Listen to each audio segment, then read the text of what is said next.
Our resurrection weekend began with a Seder dinner hosted by our church. The Seder is a traditional Jewish Passover meal, but it is important that we understand it as Christians because many of the traditions point directly to Christ. On Saturday night, we went to our traditional church service.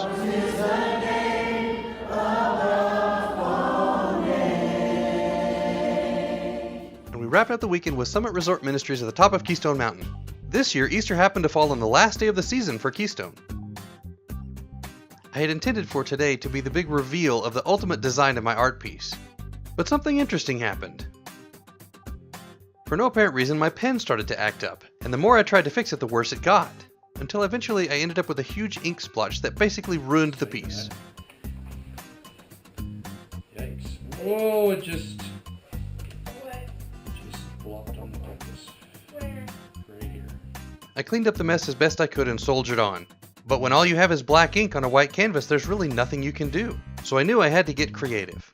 Fortunately, I was able to find some white paint in Tammy's craft supplies that perfectly matched the canvas color. So while the paint was drying, I was able to go ahead with the project. Oddly enough, this fit in perfectly, not only with the project, but with the fact that today is Resurrection Sunday. You see, all of us are human, which is to say we are imperfect. With the black ink of our lives, we can make some beautiful things, but eventually we all make mistakes and end up with big, nasty black blotches. And since all we have is black ink, there's nothing that we can do to erase them. But God gets this. He understands that we're imperfect, that we all have some blotches. And so He stepped in. Jesus Christ, God in the flesh, gave His life so that His pure white paint could cover our ink stains. It's not a perfect analogy, but it's enough to think about. If you'd like to talk more about it, please leave me a comment below.